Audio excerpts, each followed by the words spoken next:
हम knockout stages का आगाज है हमारा, मतलब जो हम शोज करते हैं उस लिहाज से बात करें। और पहली गेम इंडिया की है, इंडिया वर्सेस न्यूजीलैंड 2019 रिपीट। अच्छा, यहाँ पर बड़ी अलग अलग चीजें आप भी देख रहे होंगे कि फियर ऑफ 2019, नर्वस क्या टीम इंडिया है। तो ये नर्वस वाला जो बयान आया वो आया रॉस टेलर के हवाले से, जिन्होंने वो गेम खेली थी 2019 का जो हम जिक्र कर रहे हैं। और उन्होंने ये कहा कि इस बारी इंडिया और ज्यादा बड़ी फेवरेट है, और ऐसे में क्या है कि हमारे पास जो रहता है, जो क्रिकेट खेलती है न्यूजीलैंड की, नथिंग टू लूज, बट अगर कोई एक टीम है जिसको खेलते हुए इंडिया थोड़ी सी नर्वस होगी, वो टीम न्यूजीलैंड होगी।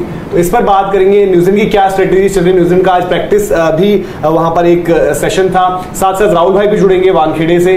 और दूसरी इंपॉर्टेंट चीज है कि काइल जेमिसन के इंक्लूजन पर तो बात चल रही है, लेकिन जो लॉकी फर्ग्यूसन से पूछा गया, बड़ी कोशिश की जा रही थी, क्योंकि जो हेडलाइंस चलते हैं कि रिवेंज मैच और ये सब चीजें, तो उन्होंने कहा कि रिवेंज वगैरह ये सब तो आप लोगों के लिए रहता है सारी चीजें, लेकिन हाँ ऑब्वियसली हमें देखना पड़ेगा कि पिछले मैच से लेकर अभी हमारा फोकस वही है कि जो प्रोसेस रहता है हम उसके हिसाब से चलें। और मैट हेनरी कितना बड़ा मिस होंगे, क्योंकि पिछले जो सेमीफाइनल की बात होती है वहां पर सिर्फ मैट हेनरी का जिक्र होता नहीं है। इस टूर्नामेंट में बढ़िया बॉल आउट ही उन्होंने किया था और इस टूर्नामेंट में भी अच्छा बॉल डाल रहे थे, उनके बिना थोड़ी सी हल्की पड़ जाती। तो रॉस टेलर ये कह रहे हैं कि इंडिया नर्वस है, वो कह रहे हैं कि Indian team will be nervous facing this New Zealand. Will be nervous, हाँ, मतलब कि वही कहना होगा कि मतलब कि नर्वस ही मान के चलो, कह रहे कि हाँ सब कुछ है, इंडिया बहुत अच्छी क्रिकेट खेल रही है, एक बड़ा चैलेंज और बड़ी फेवरेट के तौर पर न्यूजीलैंड के लिए टीम इंडिया रहेगी, बट अगर कोई है जिसके खिलाफ वो नर्वस होंगे तो न्यूजीलैंड की टीम होगी। उनकी बात गलत भी नहीं है।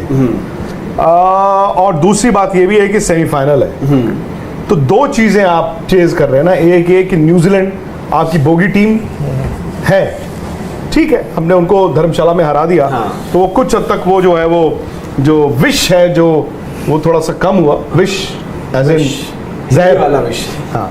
और दूसरी बात है कि सेमीफाइनल अपने आप में एक प्रेशर लेके आता है, बट अब तक जो इस इंडियन टीम को हमने 9 मैचों में देखा है और आप सबने भी देखा है, आई थिंक इंडिया एक अलग कॉन्फिडेंस लेकर आया है।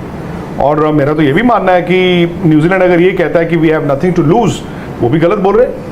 हाँ, उन पर वो 140 करोड़ लोगों का आबादी का दबाव नहीं। न्यूजीलैंड की पॉपुलेशन इतनी है जितनी स्पोर्ट्स तक की का परिवार है, तो वो मैं मानता हूँ। लेकिन कौन खिलाड़ी ऐसा होता है जो ये कहे कि we got nothing to lose, खेल गए, जीत गए तो जीत गए, हार गए तो हार गए। तो ठीक है, अपना इंडिया ने एक अच्छा प्रोसेस फॉलो किया है। मैं तो कुदरत को भी मानता हूँ कि इन द सेंस कि देयर इज अ डिजाइन।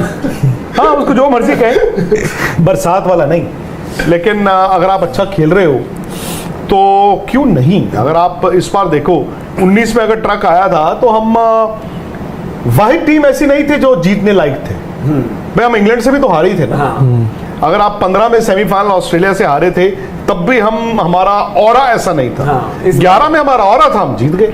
और आई थिंक 23 में जो ऑरा दिखा है, ये मुझे 75 और 79 तो याद नहीं है कि वो वर्ल्ड कप्स कैसे रहे होंगे, वेस्ट इंडीज का क्या ऑरा था, बट 2003 में जो ऑस्ट्रेलिया ऑरा लेके आया था या 7 में लेकर आया था, वो जीत के गए थे। तो इंडिया का ऑरा है इस बार। इंडिया का आप देखें यार, इंडिया मैच थोड़ी जीता है, इंडिया ने तो रख रख के मारा है, जैसे कहते हैं रोन दिया, जो रख रख के मारा है आपने। और फिर ठीक है, New Zealand is probably the only match जहां पे इंडिया थोड़ा सा ना क्लोज गया था, बट सर वो भी वन साइडेड मैच था। हाँ, बट सर रॉस टेलर की जो स्टेटमेंट है, मतलब अब आप एक न्यूजीलैंड के क्रिकेटर से अगर उनसे पूछोगे तो इसी तरह का ऑब्वियस सा स्टेटमेंट नहीं है, मतलब थोड़ा सेफ खेलने वाली बात है। देखो, उनको पता है कि इंडिया का रिकॉर्ड न्यूजीलैंड के अगेंस्ट क्या है, बट क्या उन्होंने जो इंडिया का कैंपेन राइस वर्ल्ड कप में उसको देखा नहीं है?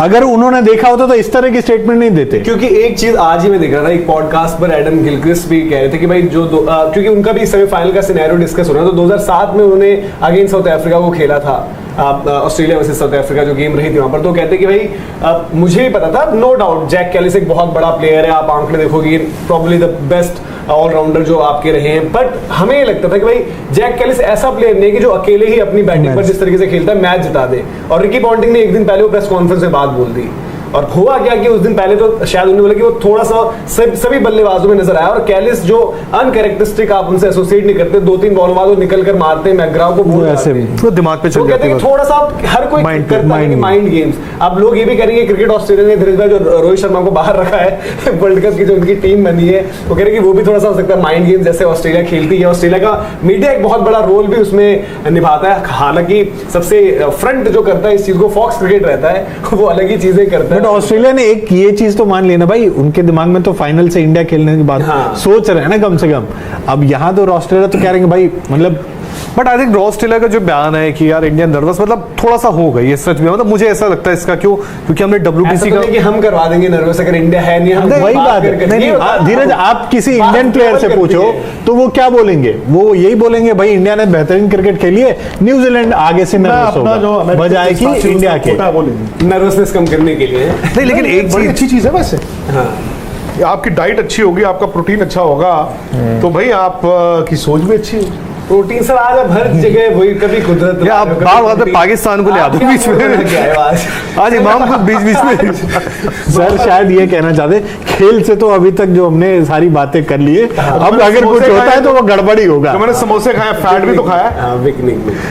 पर जो धीरज भाई आप भी कह रहे हैं बात, वो मैं इसलिए कह रहा जो केन जो आई थिंक ऑस्ट्रेलिया का है, क्योंकि यार देखो एक तो हमने 2019 तो है ही है, बट साथ साथ हमें वो भी याद आएगा WTC का। देखो कई बार क्या होता है नॉकआउट्स में जब आप आते हो ना, तो आई थिंक सरी बार बार कहते हो ये चीज नॉर्मल है कि वर्ल्ड कप आपका एक नए स्टेज में आ जाता है, अब आपका फिर से वर्ल्ड कप स्टार्ट हो, और यहाँ पे 9 आउट ऑफ 9 जीते हो वो मतलब नहीं रखता, यहाँ पे आपको एक एक मैच अब इंपॉर्टेंट है। और कई बार इंडिया को हमने लगातार ऐसे कैंपेन्स में देखा है, नो डाउट इस बार जो हमारी बॉलिंग है, बैटिंग को तो लंबे टाइम से हमने देखा है, चाहे वो रोहित हो, चाहे वो विराट हो, चाहे वो T20 वर्ल्ड कप रहा हो पहले या ODI वर्ल्ड कप हो, पर बॉलिंग इस बार हमारी बहुत एक्स्ट्रा ऑर्डिनरी है। बट जब आप नॉकआउट्स में आते हो ना, जैसे मुझे अच्छे से याद है भुवनेश्वर कुमार जब इंग्लैंड गए थे, तो क्या नाम उनका जो कप्तान है, जॉस बटलर ने कहा था T20 वर्ल्ड कप से पहले कि यार ऐसी स्विंग तो मैंने खेली नहीं, बट वही भुवनेश्वर कुमार जब उनके सामने एडलेड में आते हैं तो बहुत स्विंग नहीं हो रहा था, उनको समझ में नहीं आता क्या, तो कई बार नर्वसनेस आती है उस दिन, और ये टीम इंडिया के साथ खिलाड़ियों के साथ दिखा भी है, चाहे वो WTC का फाइनल था फिर चाहे ये रहा। एक चीज सर इसमें ये भी है कि भले जो हम 4 टीमें जो सेमीफाइनल की बात हम कर रहे हैं, ऐसा नहीं कि न्यूजीलैंड सबसे कम पर ही आई है, कि मतलब सबसे कम विन, सबसे कम पॉइंट स्कोर करके आई, लेकिन आप शायद इंडिया के अलावा अगर किसी टीम को देखो और उसको बोलोगे कि यार आपको कंडीशन कुछ भी दे सकते हैं, तो न्यूजीलैंड ही वो टीम लगती है जो किसी भी कंडीशन में अपना 4 मैच हारे हैं। हाँ, न्यूजीलैंड लगातार 4 मैच, वो शुरू में जीतना शुरू हुए, थोड़ी हल्की टीमों को हराया उन्होंने, जहां उनको थोड़ी अच्छी टीमें मिली वो अच्छी टीमों से भी हारे, वो हमारे से हारे, वो ऑस्ट्रेलिया से हारे, पाकिस्तान से हारे, साउथ अफ्रीका से हारे।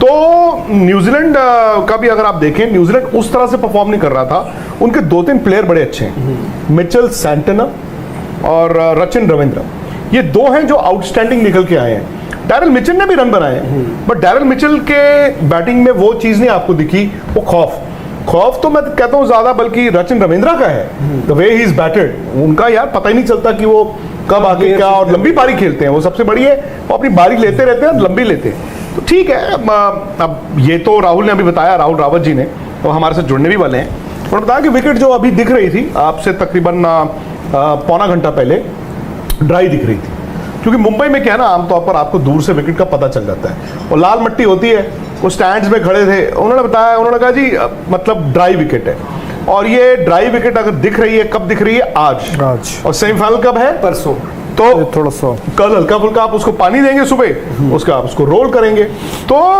वानखेड़े स्टेडियम की ये टिपिकल विकेट होगी। एक चीज पर जो मैं मतलब जो मैं देख के बड़ा चौंका, वो है जो डिस्पैरिटी है वानखेड़े स्टेडियम ये और वानखेड़े स्टेडियम पहले।